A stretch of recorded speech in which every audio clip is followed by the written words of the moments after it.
Assalamualaikum warahmatullahi wabarakatuh, teman-teman semuanya. Kembali lagi dengan saya Ali Mustikasari. Teman-teman semuanya, di sini saya mau berbagi ke teman-teman semuanya cara memperluas jaringan internet yang ada di rumah. Di situ yang jaraknya kurang lebih sekitar 100 meter sampai 200 meter, teman-teman semuanya.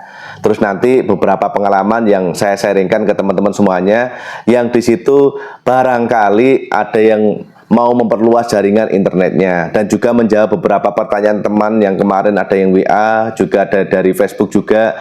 Di situ kalau memperluas jaringan internet itu kisaran 100 sampai 200-an itu pakai apa aja alatnya. Oke, semoga nanti video ini menjadi salah satu referensi buat teman-teman semuanya di saat mau memperluas jaringan internet yang ada di rumahnya atau di kantornya.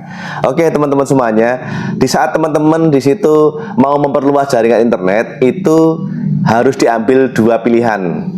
Pilihan pertama di situ menggunakan wireless. Ini wireless, alatnya seperti ini, menggunakan jalur udara.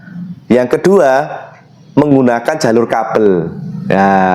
Jadi mau ditentukan dulu, saya mau pakai wireless, saya mau menggunakan kabel. Nah, dari kabel teman-teman semuanya, saya akan mengulas dulu dari kabel ya. Nanti teman-teman bisa memilih, disesuaikan dengan kondisi lokasinya masing-masing teman-teman semuanya. Kabel, kalau 100 meter, kabel LAN itu biasanya tidak bisa melebihi 10 mega teman-teman semuanya. Di saat teman-teman menggunakan kabel, saya lupa teman-teman. Di saat teman-teman menggunakan kabel itu ada dua pilihan, kabelnya kabel LAN atau di situ menggunakan kabel fiberoptik ya. Ini kabel fiberoptik yang sudah saya potong teman-teman semuanya. Terus untuk kabel LAN itu ada yang Cat 5, ada Cat 5e. Kalau sekarang rata-rata sih sudah Cat 5e, Cat 5e atau Cat 6 atau Cat 6, terserah nanti mau pengucapannya gimana. Jadi mau Cat 6, Cat 5. Misalnya saja kita menggunakan Cat 5e, ataukah di situ mau menggunakan kabel fiberoptik.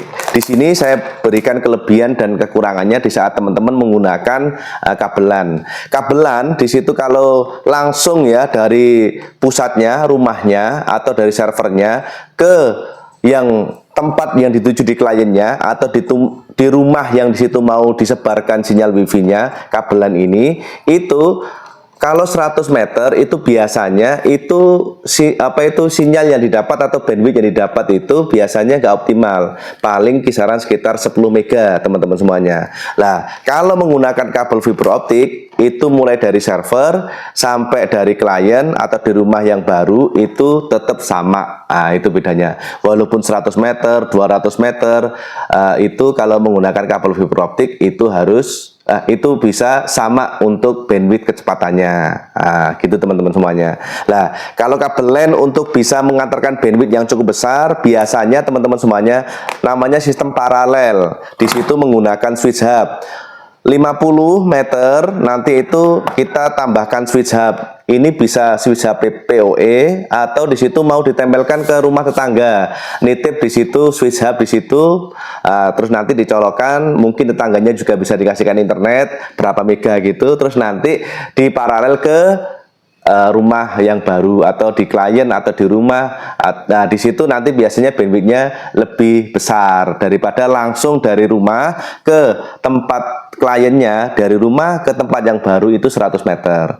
Nah, memang kalau untuk pemasangan itu lebih mudah menggunakan kabel LAN. Kalau kabel fiberoptik itu lebih ribet, dan di situ memang harus bisa cara nalinya dan semacamnya. Dan juga di situ kalau kita tidak paham dengan fiberoptik biasanya mudah putus. Tapi kalau terbiasa, insya Allah lebih enak menggunakan kabel fiberoptik. Nah, teman-teman semuanya, selanjutnya ini kalau menggunakan kabel LAN ya, jadi harus ada tambahan yang namanya ini switch hub. Kalau di situ teman-teman menggunakan ini kabel fiberoptik, nah ini ada nama tambahan alatnya namanya media converter. Bentar, saya ambilkan alatnya di samping. Oke. Kayak gini teman-teman semuanya. Media converter ini ada set A dan set B. Nah, kalau di situ teman-teman bandwidthnya di atas 100 mega, teman-teman harus menggunakan ini yang set A dan B-nya itu dengan yang gigabit. Jadi kalau teman-teman menggunakan kabel LAN dengan jarak kurang lebih sekitar 100 sampai 200 meter lah, di situ harus menggunakan sistem paralel kabel LAN-nya. Jangan langsung diteruskan dari server ke klien, itu biasanya tidak optimal.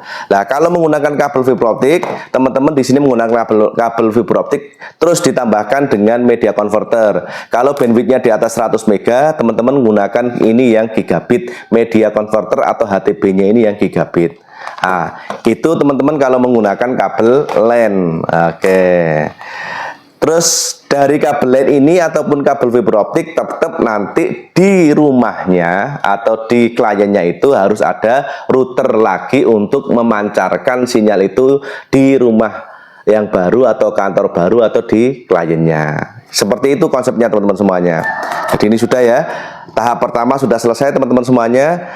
Kekurangannya di sini ya, di situ instalasinya harus melewati rumah-rumah, melewati pepohonan, atau di situ kalau seandainya kabel LAN harus listriknya kurang, kurang, di situ harus nyolok ke tetangga. Itu kalau menggunakan kabel LAN dan kabel fiber optik. Jadi ada bedanya.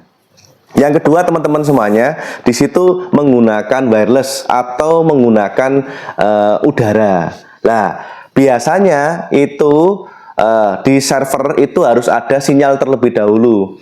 Di servernya itu atau bisa menggunakan metode dengan mode access point, mode router dan semacamnya. Intinya harus ada sinyal dulu, sinyal yang harus dipancarkan. Misalnya di sini memancarkan sinyal yang ada di rumah menggunakan tenda. Ini frekuensinya 2,4. Teman-teman nanti harus pilih bisa 2,4 ataukah 5,2. Insya Allah nanti akan saya bahas lebih detail untuk frekuensi 5 sama 2,4. Pilih yang mana. Misalnya ini aja kita harus memancarkan sinyal dulu aja. Memancarkan sinyal.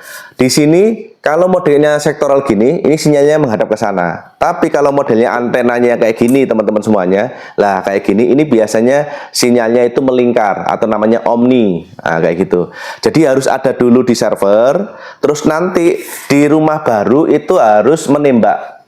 Nah, kalau router biasa itu biasanya kalau 100 meter biasanya juga bisa menerima, biasanya seperti itu. Tapi ini tergantung kondisi lokasi teman-teman semuanya. Nah, kalau teman-teman di sini misalnya cukup dengan satu alat tanpa di situ menambahkan alat yang lain di server di kliennya, tidak ada masalah, nggak apa-apa. Misalnya langsung ke HP bisa connect 100 meter. Ini contohnya alat ini biasanya bisa 100 meter untuk ke HP.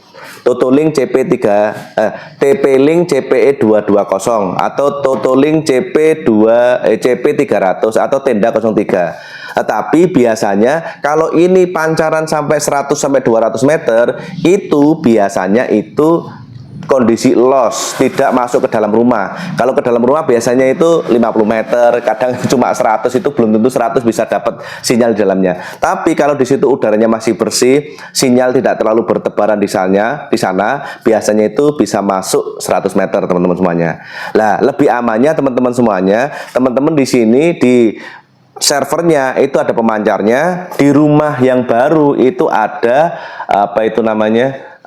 penerimanya atau klien. Di video yang lain saya sudah menjelaskan namanya PTP dan PTMP. Nah, untuk alat ini biasanya saya rekomendasikan kurang lebih sekitar maksimal itu 1 kiloan. Nanti kita bahas untuk memperluas jaringan WiFi atau jaringan internet itu kalau di atas 1 kilo ya.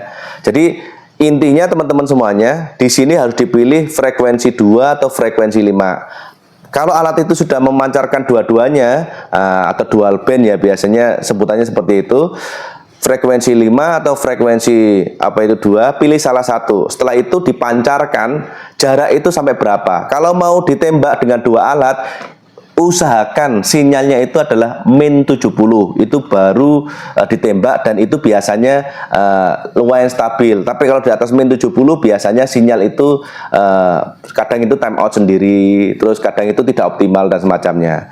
Jadi yang kedua teman-teman semuanya, kalau mau memilih jalur wireless yang dibutuhkan adalah alat wireless yang di situ untuk memancarkan sinyal. Kalau bisa tembus sampai 100 meter cukup alatnya satu. Tapi kalau nggak sampai tembus 100 meter sampai 200 meter alatnya 2 kayak gini.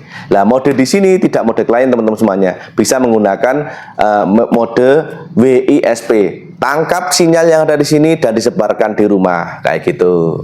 Nah, kalau seandainya di sini mau ditambahkan alat lagi, bisa. Ini dengan mode access point, satunya mode client, di bawahnya mode router untuk memancarkan yang ada di rumahnya masing-masing. Oke, jadi alat-alat yang dibutuhkan kalau biayanya ya, kalau di sini fiberoptik dengan 100 meter, di situ kurang lebih harganya ya kabel fiberoptiknya per meternya ya 1.000, 100.000 untuk kabelnya, untuk media konverternya 2, di situ dapatnya juga 100.000, 200.000, plus di situ router 1 150-an. Jadi total kalau untuk teman-teman memancarkan atau memperluas jaringan WiFi di situ ke rumah yang baru sekitar 100 meter, nambah budget sekitar 350.000. Kalau menggunakan sinyal wireless teman-teman semuanya, kalau di situ teman-teman cukup satu alat di sini bisa memancarkan sampai 100 meter. Alatnya satu ini kurang lebih sekitar harganya juga 350.000. Nah, ini juga harganya sekitar 300 ribuan. Kalau yang ini harganya 400 ribuan. Kalau gitu, yang ini harganya 500 ribuan. Jadi rata-rata di sini kalau access point outdoor kurang lebih sekitar 400 sampai 500 ribu untuk memancarkan cuma satu alat. Kalau dua alat tinggal dikalikan 2 teman-teman semuanya. Kalau ketiga, kalau gitu tinggal dikalikan 3. Oke, itu kalau teman-teman mau memancarkan sinyal WiFi atau jaringan internet yang ada di rumahnya kisaran 100 meter sampai 200 meter. Oke teman-teman semuanya, semoga penjelasan ini bisa memberi salah satu referensi buat teman-teman semuanya. Nanti kalau teman-teman ada pertanyaan silahkan tinggalkan di kolom komentar, dan kalau seandainya ada kekurangannya silahkan dikoreksi dan dibenarkan. Dan dari saya cukup sekian. Wassalamualaikum warahmatullahi wabarakatuh.